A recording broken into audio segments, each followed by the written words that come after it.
K-pop Demon Hunters duo EJAE and Mark Sonnenblick break down their golden songwriting process.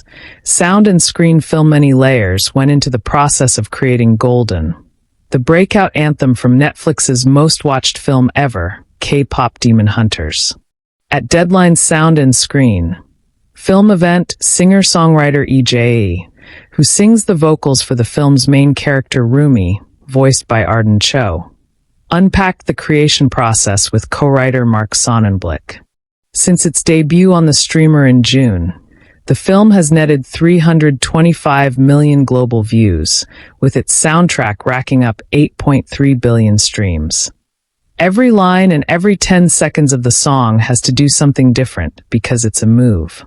It has to be on story and figuring out. I mean, this was the 7th song that was written for this slot, Sonnenblick explained.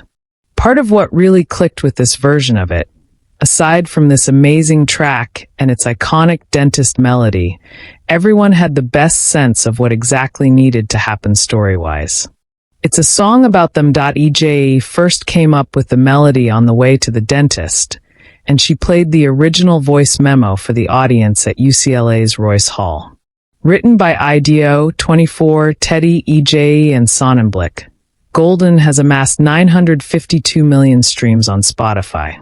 Watch on Deadline.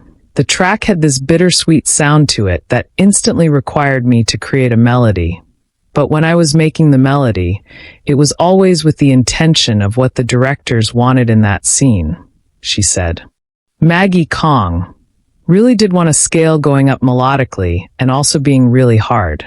She said, I want a high note the main character can almost hit. That was all intentional.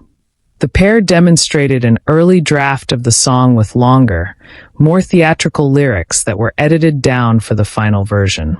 Part of the revision process involved taking into consideration the imagery in the film, while the song played to infer how much audiences would interpret from that in conjunction with the lyrics. Certain details in the animation allowed EJAE and Sonnenblick to simplify some lyrics. For example, covered in the poison that's inked on my skin was an early line that was simplified because Rumi visibly demonstrates this image by taking off a robe to show her shoulders.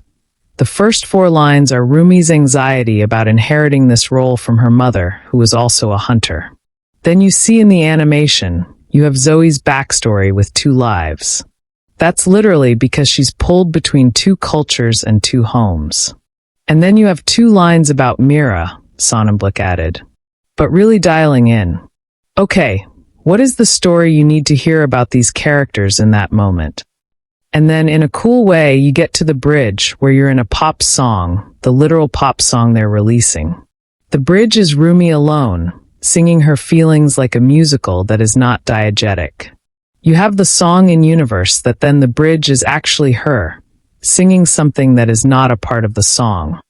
EJAE compared the combination of watching the film and hearing the song versus just listening to the song, emphasizing that the movie's story gives the song that much more meaning. The concept of duality is so layered in the whole film. The song in general, if you just hear it as a pop song and you haven't seen the film, it's a great pop song, she said. But if you watch the film, it has a completely different meaning.